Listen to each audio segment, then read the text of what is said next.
안녕하십니까. 이번에는 이제 민정수석실을 이제 정밀하게 한 분석해보는, 원래는 이제 윤석열 대통령이 민정수석을 폐지를 했죠. 근데 그래서는 안 된다.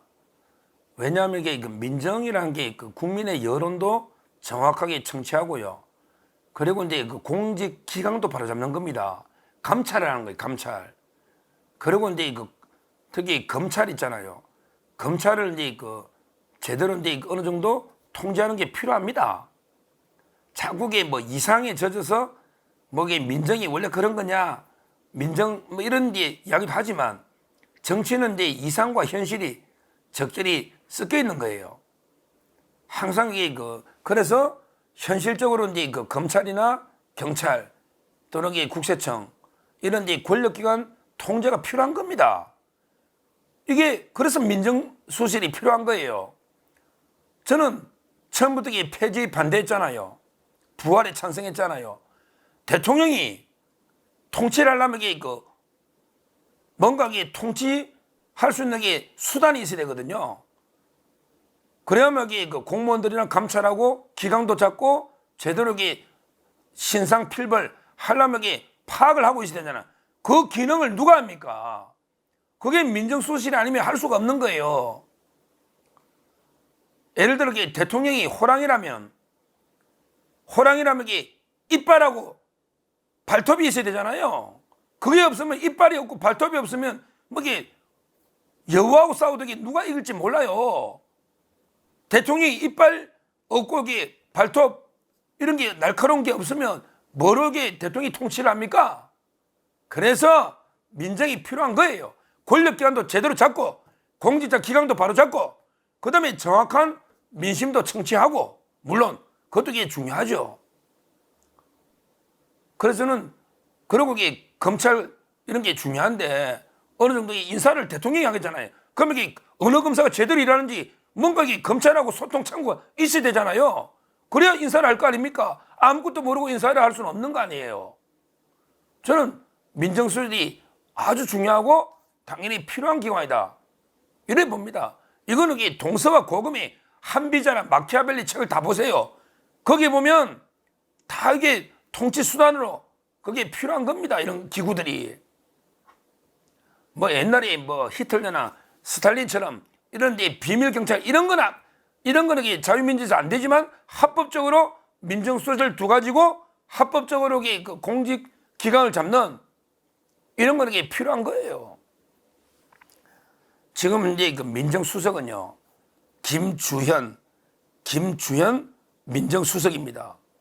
이분은 이제 서울법대 졸업하고서 연수는 18기입니다. 사법고시 28이니까 18기예요. 참 이게 대단한 경력입니다. 김주현. 이분이 초임지가 서울중앙지검 최우수 성적이란 이 말이에요. 그리고 이제 중앙지검의 3차장, 법무부의 검찰국장, 그리고 이게 법무차관 박근혜 때, 그 다음에 대검차장, 야, 모든 요직을 두루두루 다 거친 이분이 김주현. 저는 큰 역할을 한다 봐요. 이런 분이 검찰 인사에 제대로 해야, 물론 대통령이 임명하지만 참모 기능이 있잖아요.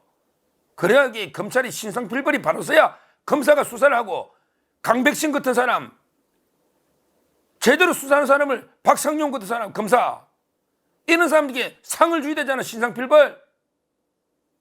그러면 이게 제대로 검찰을 통제하려면 이게 이런 두루두루 요직 거친 분이 필요하거든요. 그래야 이재명도 처단하고 문재인도 처단하고 이런 사람 상을 줘야 될 거 아니에요. 문재인 구속하면 잘했다, 상을 주고, 박영진 전주지검장 이런 식으로 신상필벌이 돼야 된단 말이에요. 야, 저는 뭐 최고의 적임자다. 이분이 심우정 법무부 차관이 김주현 검찰국장 할 때 그 밑에 검찰과장 했다던데, 그러니까 이제 어느 정도 잘하겠죠. 법무부 차관도. 그러면 이게 또 차기 총장으로도 거론될 수 있는 거고, 여러모로 이게 검찰 인사는 아무리 봐도 이게 민정수석과 법무부 장관이 협의해서 대통령에게 보고해서 대통령이 하는, 이게 맞죠. 거기에 이제 검찰총장 의견도 좀 이게 듣는 게 맞죠. 그러니까 삼두마차 검찰총장, 그다음에 법무부 장관, 민정수석이 협의해서 안을 짜고 대통령이 최종 결정하는 이게 가장 이상적인 구조입니다. 그게 법에도 맞고요. 법에도. 자, 지금 이게 민정수석실에 세 개 비서관이 있습니다. 세 개. 첫째는 이제 민정비서관, 그 다음에 법률비서관, 그리고 이제 공직기강 비서관, 이렇게 세 개 비서관실이 있다. 현재 민정비서관, 이런 분이 이제 민심을 청취하고요. 하겠죠. 민정비서관은 이제 누구냐? 이동옥 민정비서관인데, 이분은 이제 행정고시 출신입니다. 행정고시 이제 합격해가지고 주로 이제 행안부의 대변인까지 거친 이런 데 분이에요. 아주 이분도 민정비서관으로서는 적임자인 여러 데 여론을 두루두루 수렴하고요. 이런 점에 아주 적임자입니다. 고향은 이제 충북 제천인데 고려대학교 경제학과를 졸업했어요. 그리고 이제 95년에 38회 행정고시를 합격했다는 거죠. 제가 같은 해 사시하고 행시, 제가 같은 해 행시가 제가 40회니까 저보다 2년 선배네요. 이동옥, 충북 제천의 고려대 경제학과 행시 38회. 그래서 이제 행안부에서 오랫동안 근무하고 대변인까지 해서 상당히 민심 청취하는 데는 아주 도움된다. 또 행안부는 옛날에 경찰을 관할하는 게 행안부잖아요. 검찰은 또 이게 민정수석이 잘 아니까 검찰은 행안부 소관 아닙니까? 그래서 이동옥 민정비서관 상당히 적임자다 이렇게 보고요. 그 다음에 법률 수요도 많죠. 법률도 얼마나 많습니까? 여러 가지 법적 검토할 것도 많고 대통령이 거부권이라 이게 법안 이런 게 많잖아. 요즘 특히 거부권도 많고 법률 비서관도 이제 중요하죠. 중요합니다. 현재 법률 비서관은요 누구냐? 바로 이제 한정화 이분이 법률 비서관인데요. 이분은 이제 검사 출신입니다. 옛날에 주진우도 법률 비서관 했죠. 당연히 검증도 하고 여러 가지 법률 해석도 하고 법률 비서관은 이제 역할이 많은데 한정화 이분은 이제 검사 출신인데 29기입니다. 연수원은 28기가 제가 28기 29기인데요. 한정화는 이제 의성 출신인데 서울법대 나왔는데요. 29기 저하고 동기입니다. 좀 이게 동기라 해서 좀 잘 알아요. 한정화는 동기라도 다 친한 건 아니에요. 왜냐하면 대학 다닐 때 저희 동기가 엄청나게 많아요. 심우정, 송경호, 한정화 엄청나게 많아요. 서울법대 구공학번이. 근데 한정화는 제가 좀 잘 압니다. 이분이 검사하다가 나가서 이제 광장에 변호사를 했죠. 그리고 이제 법률비서관으로 들어왔는데 아주 이제 차분하고 합리적이라서 상당히 잘할 걸로 아주 훌륭한 친구입니다. 잘할 걸로 기대하는 한정화 법률비서관이다. 그리고 이제 마지막으로 세 번째 공직기강도 중요하잖아요. 공직기강 비서관은 이제 유명한 이원모.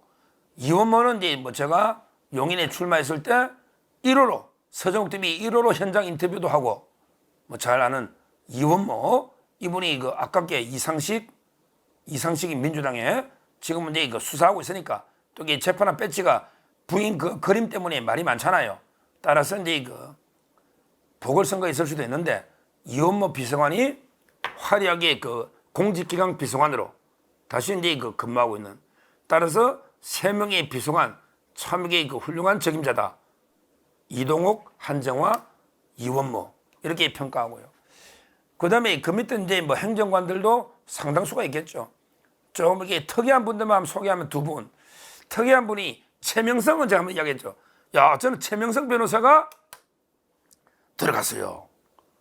최명성 변호사가 이제 대통령실에 들어갔어요. 박근혜 대통령하고는 이제 뗄래야 뗄 수 없는 이런 데 관계죠.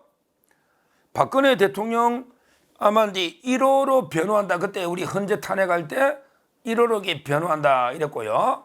탄핵 대리인. 그리고 최명성 변호사가 이제 형사사건도 변호했죠. 초창기에. 물론 재판 보이콧 후에는 안 했지만. 그때 고생 엄청 했거든요. 뭐 집에 생활비도 못 갖다 줄 정도로 고생하고요. 이분이 또 한변이라고 있잖아요. 요즘 이게 맹활약하죠. 한반도의 인권 통일을 위한 변호사 모임 있잖아요. 거기에도 이제 그 회장 주도적인 역할을 한 이런 데 그 최명성 변호사가 대통령실의 민정행정관으로 선임행정관입니다. 민정의 선임행정관으로 발탁이 됐다. 우리 박근혜 대통령 최측근 중에 정호성하고 더불어서 이제 그 최명성까지 탕평으로 좀 이게 인사가 넓혀지는 거죠. 상당히 그 역할이 기대가 됩니다. 잘할 걸로 워낙에 똑똑한 친구니까 후배니까 잘할 걸로 기대하고요. 또 근데 그 좀 특이한 이력으로는요. 우리 그 배석준 기자가 있습니다. 참 이게 이분도 동아일보에서 특종 제조기였거든요. 동아일보의 특종 제조기인데 엄청나게 뛰어난 유명한 기자입니다. 진짜 특종 많이 했거든요. 서울법대 나와서는 이게 동아일보 기자인데 근데 그 법률신문에 있다가 이번에 그 법률비서관실에 뭐 서울법대 나왔으니까 또 이게 법조 출입을 오래 했으니까 아마 여론은 제일 빠를 겁니다. 이런 분도 있고요. 제가 한 분 한 분 다 소개할 수는 없지만 지금 대통령의 민정수석실이 대통령의 눈과 귀가 되는 거예요. 그리고 이게 이빨과 발톱이 되는 겁니다. 눈과 귀가 되는 거고 그만큼 이게 역할이 막중한 겁니다. 뭐 지금 제대로 저는 경찰이든 검찰이든 이런 데 공무원들의 기강도 잡아야 되지만 지금 이게 그 가장 시급한 거는 우리 가장 국민의 민심이 뭡니까? 좀 이게 범죄자들을 신속하게 처단해달라는 거 아닙니까?